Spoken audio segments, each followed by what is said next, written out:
So earlier today, I was fortunate enough to actually get to see around 50 minutes or so of gameplay of Cyberpunk 2077, a game that I was already very excited for and am now only more excited to actually see it come this April. This is actually my first video from E3. I am fortunate enough to be attending it this year, and also I was fortunate enough to get an invite to this demo by CD Projekt. If you guys do recall last year's E3, this functioned in a pretty similar way. There was a behind closed doors demo where you could watch it, you could take notes on it, but you couldn't actually record audio or video. So I can talk to you about what I saw, some of the impressions I did get, but unfortunately there's nothing for me to really show you here. Although, interestingly enough, you guys have actually seen parts of this demo. If you guys do remember to Cyberpunk 2077's presentation at E3, it was during the Microsoft presentation, but we had Keanu come out, and we saw kind of a mini trailer to show us the release date. Well, that mini trailer containing various clips of gameplay is actually a condensed version of the 50 minutes I saw today. So I could actually give you a lot of context to the clips we see there. So the gameplay demo in itself was basically us going to this chapel that you did see during the trailer. Here we're actually meeting up with somebody from the Voodoo Dogs, which is one of the gangs in Night City. One thing interesting about the Voodoo Dogs, they're not actually as hostile or aggressive as some of the other gangs, even though you kind of assume most gangs are. In the past gameplay, we did see the Maelstrom gang, who fit a lot of those gang stereotypes, but here the Voodoo Dogs were more passive, and it was described how there is quite a bit of a difference between some of these gangs. From there, you do meet with this person you did see from the trailer again, and you're tasked with going into Pacifica to actually get something from a rival gang known as the Animals. Now, Pacifica is actually a really interesting location. Pacifica is one of the 6 districts of Night City, but this one has a more unique story. In the past, it was actually very well invested into and a prosperous location, but since then there was a bit of a falling out and all of the investors pulled out, making it now extremely run down and quite desolate. It was described as an extremely sketchy area that had several gangs active within it. And once in the city, we do actually go to the Animals headquarters. If you guys do remember to the Maelstrom gang, you saw how they really wanted to augment their body in technological ways, making it so they almost didn't look human. The Animals had a similar thing going on, except these guys just wanted to make themselves as strong as possible. They featured extremely large muscles, like what looks like an avid steroid user, but also, which was kind of a twist, they could do almost a teleporting ability, or I guess a dash is probably a better way to describe it, where they could effectively teleport small distances and get close to you to attack you, as most of these guys were trying to hit you with something. So that kind of sets the stage for where we were and what was going on. Now, as far as the gameplay itself, it was really interesting. A lot of things were highlighted that I actually really liked. We saw quite a bit of dialogue from Cyberpunk 2077. It was described how at the start of the game, you're actually going to choose a focus for your character. They described these as a life path, and it seemed like it was more or less how you were raised, what you were like growing up. So for example, we had a poor option, which happened to be extremely relevant in Pacifica. So consistently, when going through dialogue with other characters that were also from this otherwise ghetto district of Night City, we had a unique dialogue option as a result of our life path here. You can think of it as talking to some of the gang members in like their speak. Even outside of that, there were several skill checks all throughout this, some of which were in the dialogue options. In this game, they're known as attribute checks, but if you played other RPGs, you're probably pretty familiar with this. At one point, there was a dialogue option that required 4 speech. We only had 3, so we couldn't actually choose that, but there were several other skill checks that I actually found pretty interesting. One such one was that there was actually a certain required athletic skill to break down a door. There's a segment where we actually hacked into a mainframe and got access to all kinds of information from that, and it was described how, depending on what kind of hacking skill you did have here, you would get more information. So we could see some of the cameras, which was a relatively low level access, but if you had a higher skill, you would gain access to more and more information. During this demo, they put a real emphasis on showcasing the different kinds of play styles you could have in Cyberpunk. How you spec out your character, all the way from your character creation with choosing your life path, will have an impact on gameplay, and a pretty substantial one.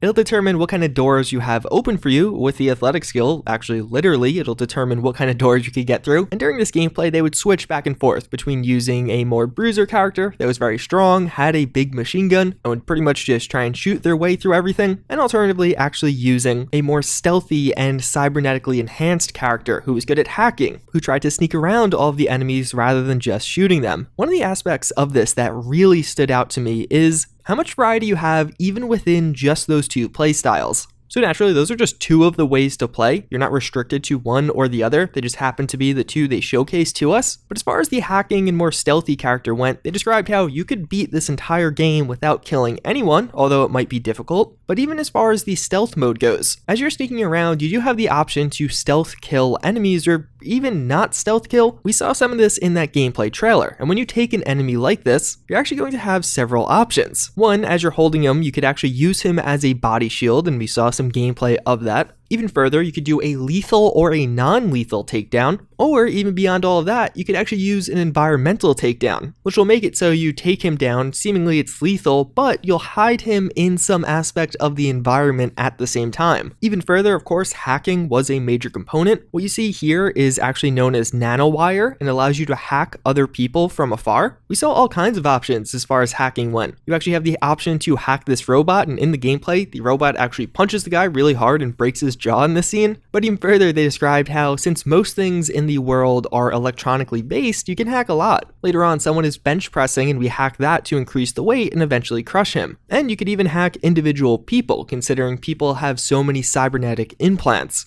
Sometimes this led to us just hacking someone and they would die. Other times we could hack someone and it would actually force them to pull their own grenade pin, killing everyone around them. Or of course, just hacking stationary turrets. When actually hacking mainframes or terminals, there actually was a minor minigame. It actually seems fairly complex and like it might change up each time. So much so that they actually didn't even attempt to explain it. They kind of said, you'll get it when you actually play the game. Although going for the more bruiser playstyle, when we actually did see some gameplay with that person, there's a lot of cool stuff here also. Dismemberment is a big part of this game. There's a segment where time was slowed down right after we attacked someone with a melee attack, and you could see in slow motion their arm flying above us as their body fell back without it. To me, the hacking gameplay seemed a lot more interesting, but you also could go for that more typical just kind of shooting everything. We saw several different weapons in use, both melee, the heavy machine gun, and it looked cool. It definitely looked like it could be fun. It was pretty fluid in the sense that you could fairly consistently kind of grab hold of an enemy, almost like you see here, and again, use them as a body shield and just walk around seeing the enemy get shot. Although during this, you couldn't actually shoot. I don't know if maybe that's like a skill or something, but during the bruiser gameplay, it definitely was refreshing to see just how violent this game can get, and it's appreciated. I definitely like that kind of combat. We also saw some of the perk system in this that looks very interesting, and it's not as typical as you would think. It was described as being fairly fluid. That's not like you had to commit to one thing and only that one thing. The perk tree was designed in a circular fashion, so you could spec a little bit, get deeper into one, but then potentially go to another. I'm not entirely sure how this does work. Someone else that did attend the demo actually wrote down all of the perk categories that we did see, and you can see those here. And again, these are categories, and it seemed like for each category there were 5 or so perks, if I remember correctly. But again, as of right now, at least, we don't have a complete look at this. I'm not entirely sure how certain attributes fit in with all of this, but definitely did look interesting and quite complex. We also got to look at a vendor and actually shopping in this game, which was particularly interesting. It seems like there was different tiers of items. We were personally trying to buy a daemon. This would unlock a new net running ability for your character. And as you entered into the shop, you actually saw the various tiers were color coded. I saw 4 or 5 colors as I was watching this, so it seems like there probably is going to be quite a bit of variety, with some of the higher end stuff probably being pretty powerful. There's a fairly extensive customization system. You could assign 6 different things to your character. I'm not entirely sure what everything was, but there were 2 assigned for the head, so probably maybe a hat and glasses. There were 2 things for the torso, which was a shirt and a jacket over the shirt, and then 2 things for the legs or lower half of your body, so probably pants and shoes. And all of these were swappable. You could buy things and replace what you were wearing. Although none of this seemed to really have an impact, it seemed like it was purely cosmetic, but that wasn't really confirmed. It's just what I saw in the demo. There definitely could be certain items that do provide actual bonuses here. And then for just some other things that I didn't know where else to fit in this video, so I'm going to talk about it here. We actually had an augmentation in our character during this that allowed us to translate other people's speech, and this was done in a really cool way. So basically, in game, other people would be talking, and as you heard them talking, it would be in a different language, but you would get subtitles on screen of the translated version. And again, this seemingly was something we had purchased and added to our character. So it could be interesting if, let's say, you didn't have that, it would totally change the dialogue options you have, and maybe it'd be more limited in how you could converse with people that don't speak English in this this game, because it seems like that's a very real thing. There's a segment where you're riding a motorcycle into Pacifica. You saw some of this in the actual gameplay trailer. During this, there was actually switching through the radio stations, which all seem to actually be custom with their own feel. And they do describe how there are several radio stations, so hopefully everyone could get at least something they kinda like. But again, all the music I heard seemed to be custom and made for this game. One really cool segment towards the end of taking out all of the animals, you do encounter the animal's alpha, who is like the gang leader. As you fight her, it was like a genuine boss battle. And to me, it seemed like this game will feature, to some extent, boss battles. She was extremely tough, but there was a little part on the back of her that you did have to shoot, and once you broke through that part, her toughness went away and you could take her down relatively easy. I wouldn't be surprised if that's a fairly major component of, I wouldn't really call it a dungeon, but kind of a dungeon ending boss is what it felt like. Choice seemed to play a really big role during this one. You had to pick which side you wanted to help out here, and it wasn't like there was one clear option. You had certain things open up to you due to your skills or attributes, but overall it was a genuinely hard decision, and they highlighted that. And in the end, it might be highlighted that you chose wrong. But then in game, you'd have to live with the real consequences of that. As far as my actual impressions of it goes, I think it looked awesome. In particular, the combat was pretty cool. This game does of course feature some degree of environmental destruction, and we definitely saw that on display when you were kind of shooting up one of the areas. But one of the aspects that really stood out to me was, it felt like Cyberpunk 2077 was really fleshed out. All throughout this gameplay, it seemed like there were numerous options for us to choose from.